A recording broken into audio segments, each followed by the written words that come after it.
Assuntos do dia. E reportagens publicadas nesta semana pela imprensa brasileira revelaram que desde janeiro de 2023, a Jovem Pan não recebeu contratações de publicidade do governo federal em suas plataformas de rádio, televisão digital e internet. Além disso, os dados da Secretaria de Comunicação Social da Presidência da República mostram que, mesmo antes do corte feito pela gestão Lula, o grupo de comunicação também ficou de fora do ranking dos 10 que contaram com mais verbas. A gente acompanha mais detalhes dessa notícia com o Daniel Liano.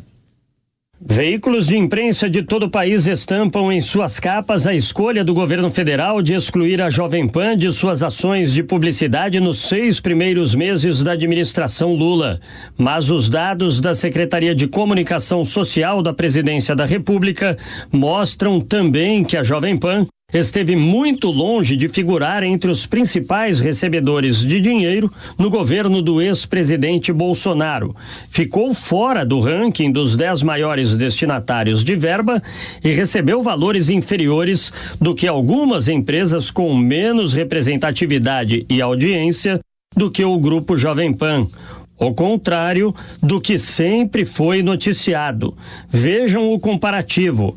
As rádios AM, FM e Jovem Pan News obtiveram em 2022 R$1.681.656,87. Em 2023, nenhum centavo sequer. A TV Jovem Pan News recebeu em 2022 R$1.931.380,02 e em 2023 nenhum real. As plataformas digitais do Grupo Jovem Pan receberam no ano passado R$96.540,50. Já nesse ano não ficaram com nenhuma fatia de verba publicitária. O doutor em Direito Público e Constitucional, Acácio Miranda da Silva Filho, fala que a distribuição tem que levar em conta dados técnicos como audiência e não aspectos ideológicos, sob o risco de responsabilização dos gestores. Quando nós olhamos para a administração pública e para todos os atos praticados para a administração pública, há necessidade do que nós chamamos de impessoalidade. O administrador público, quando for praticar qualquer ato, inclusive distribuição de verbas publicitárias, ele deve levar em consideração critérios objetivos e não o seu sentimento pessoal ou os aspectos ideológicos relacionados à sua decisão. Então, quando o administrador público opta por uma emissora A em detrimento à emissora B, ele deve justificar esta decisão com base no Ibope desta emissora e não com base na pauta ideológica ou na pauta política dessa emissora. Sob pena de, optando por critérios ideológicos em detrimento a critérios objetivos e, obviamente, impessoais, estar cometendo um ato de improbidade e até um crime. A Jovem Pan tem mais de 80 anos de história e figura entre as maiores audiências da mídia brasileira, atendendo a todas as camadas sociais, sem distinção de cor, raça, religião ou idade. Apesar disso, como os dados disponíveis no site da Secom mostram, a verba destinada pelos governos Lula e Bolsonaro está muito abaixo do valor que seria compatível com a representatividade e alcance de audiência da Jovem Pan.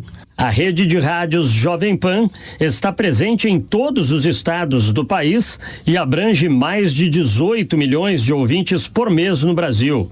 Na televisão, a Jovem Pan News está consolidada como a segunda colocada entre as TVs de notícias dos canais a cabo. Desde o início de 2023, na média dos meses, pelo menos 3,7 milhões de telespectadores sintonizam o nosso canal. Os números digitais são ainda mais impressionantes. No último mês, foram 275 milhões de visualizações, 28 milhões de usuários únicos e abrangência de mais de 42 milhões de pessoas nos canais da Jovem Pan no YouTube. O podcast do Pânico está entre os mais ouvidos da América Latina. Para se ter uma ideia, em junho os números somente do App News atingiram mais de 29 milhões de views.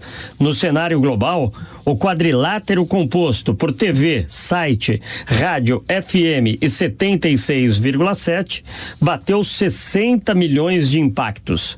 Isso só confirma que a Jovem Pan é uma empresa de fato multiplataforma com alcance nacional suficiente para ser considerada um canal estratégico para a distribuição da comunicação do governo federal com a população, como atesta o jurista César Dario Mariano.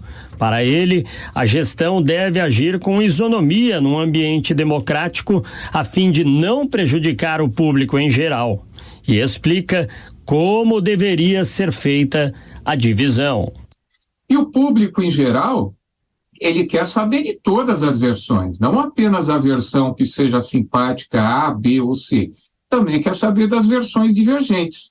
Então não se pode, dentro de critério de isonomia, privilegiar uma emissora em detrimento das outras, só porque essa emissora que acaba sendo prejudicada é crítica do governo, e aquelas que são favoráveis ao governo, elas são beneficiadas. Isso daí viola a isonomia e nós poderíamos até falar de um abuso do poder político e econômico por parte do governo. O que eu vejo é que todas as emissoras deveriam receber verbas públicas da mesma maneira, ser dividido equitativamente em todas as emissoras, todos os jornais, todas as rádios, para que todas elas recebam a mesma fatia de verba pública.